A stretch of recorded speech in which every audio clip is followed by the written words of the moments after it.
this is the Provoked Prawn, and this is a tips and tricks video for Dying Light 2 on how to activate the HOUNDFIELD electrical substation, which is located in the bottom left of the old map, down here in this corner here, you can see. And I've already activated it, but I'm going to show you the steps for doing it because they are a little bit tricky, and one of the electrical stations is a bit difficult to access. So if you climb up the tower on the left hand side, you can shimmy your way along, jump on the platforms there, jump on this one, and then drop down through that window. Once you get inside, which is a fairly easy process, you'll find that there's a ladder hidden in the dark on the left hand side here, just inside this doorway, and you can drop down in there into the main building. And then there are just two electrical substation things that need to be connected together. You're probably familiar with this already. You essentially have to draw power from one to the other. If you climb right to the top of the building, shimmying up various points, you'll find number 2 is up at the very top, on the top floor. You then need to drop right down to the bottom floor where you'll find the point that you connect it up. And there's a lot of chemicals going on there. That's the easy part. Actually connecting number 1 is a lot more difficult. 2 floors above where you just plugged in that cable, you'll find the power box marked 1 contained within a room full of chemicals. There's no obvious way in there that you can see immediately, and the door to access it is locked from the inside. However, on the left hand side you'll notice the top of a ladder right next to that power box, so it is theoretically possible to get there from the floor below. However, if you go to the floor below, once again you'll find there's no way into that room.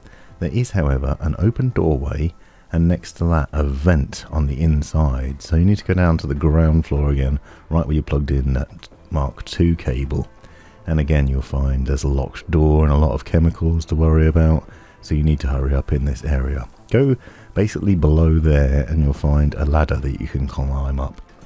Again, we're still in the chemical area, but on the left hand side of that there's a little vent system that you can crawl through, and this will take you into one of those rooms that's locked, and you can then get hold of a load of loot that's stored within there, and this will make it easier to pass through. So essentially we're back on the same level we were where we plugged in number 2, and then you're just crawling through vents that you found in that area, and it makes it a lot easier to then carry on this process.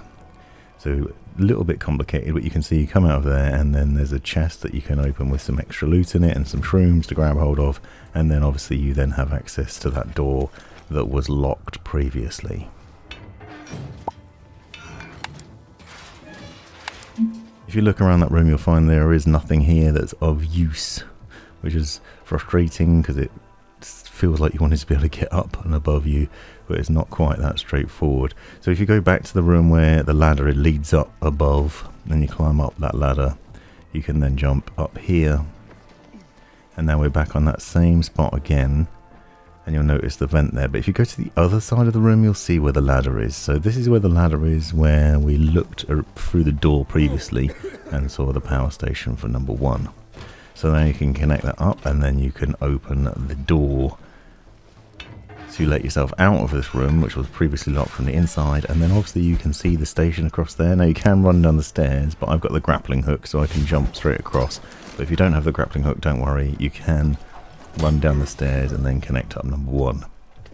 So now both points are connected, and the next stage is to get into the elevator, which is coming down.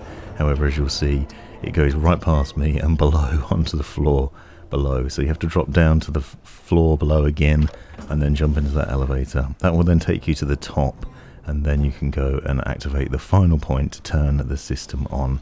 It's worth noting that it does warn you that you will lose any loot within that area, so you need to pay attention. Make sure you've got all the loot before you press that button, which is one of the reasons why I showed you that hidden room, because there is some good loot in there and in other points in the building.